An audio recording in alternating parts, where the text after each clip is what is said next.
जहर दिए जाने की खबर सच या अफवाह। कल यानी 18 दिसंबर को most wanted underworld don Dawood Ibrahim को जहर दिए जाने की खबर चर्चा में रही। सोशल मीडिया पर एक पाकिस्तानी पत्रकार ने कहा कि पाकिस्तान के कराची में दाऊद को भर्ती किया गया है, लेकिन इन दावों में कितनी सच्चाई है ये किसी को नहीं पता। पाकिस्तानी समाचार पत्रों ने भी दाऊद को लेकर कोई खास कवरेज नहीं दी। वहां के गिने चुने अखबार दाऊद की खबर सोशल मीडिया के हवाले से लिख रहे थे। इसी बीच खुलासा हुआ है कि दाऊद बिल्कुल ठीक हैं और उन्हें कुछ नहीं हुआ है। इंडिया टुडे के विश्वसनीय खुफिया सूत्रों ने दाऊद को अस्पताल में भर्ती होने या उनकी मौत होने की खबरों से इनकार किया है। वहीं दाऊद के करीबी छोटा शकील ने भी जहर दिए जाने और अस्पताल में भर्ती होने से इनकार किया है। टाइम्स ऑफ इंडिया से बातचीत में छोटा शकील ने कहा कि भाई 100% फिट हैं। उसने ये भी बताया कि इस दाऊद की मौत की अफवाहें गलत मकसद से उड़ाई जा रही हैं। अब आपको बताते हैं कि एक हवलदार का बेटा कैसे बना अंडरवर्ल्ड डॉन। दाऊद इब्राहिम का असली नाम शेख दाऊद इब्राहिम कास्कर है। उनके पिता शेख इब्राहिम अली कास्कर मुंबई पुलिस में एक ईमानदार सिपाही हुआ करते थे। एस हुसैन जैदी की किताब मोस्ट वांटेड एक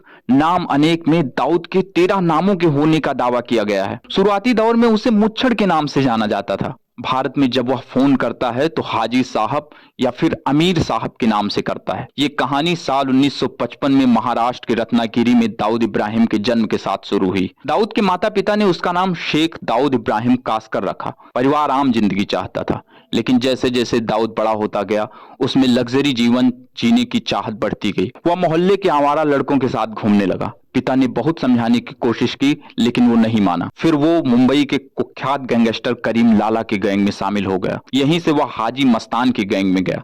दाऊद ने हाजी को टक्कर देने की सोची और अपनी नई गैंग खड़ी कर ली। 1980 के दशक में मुंबई में करीम लाला और हाजी मस्तान के गैंग की तूती बोला करती थी, लेकिन दाऊद इनसे भी 4 कदम आगे निकला। काफी कम समय में दाऊद ने इन दोनों को पीछे छोड़ दिया और मुंबई का सबसे बड़ा डॉन बन गया। इसके पहले मुंबई के ही पठान गैंग ने दाऊद के भाई शब्बीर को मार दिया।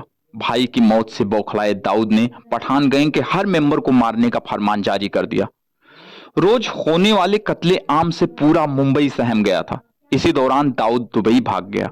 दावा किया जाता है कि वहां पर वो एक आलीशान बंगले में रहा करता था। इसका नाम व्हाइट हाउस था। यहां पर दाऊद क्राइम की दुनिया के बड़े बड़े नामों को बुलाता।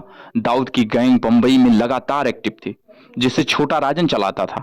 दाऊद मुंबई में टारगेट किलिंग कराता था। मीडिया ने दाऊद की कंपनी को डी कंपनी नाम दिया। डी कंपनी सुपारी किलिंग, पैसे की उगाही, हथियार तस्करी और ड्रग तस्करी से लेकर आतंकी गतिविधियों तक लिप्त थी। वह दूसरे के नाम से फिल्मों में पैसा लगाता था। इसी दौरान उसका नाम मुंबई के 1993 सीरियल ब्लास्ट में आया।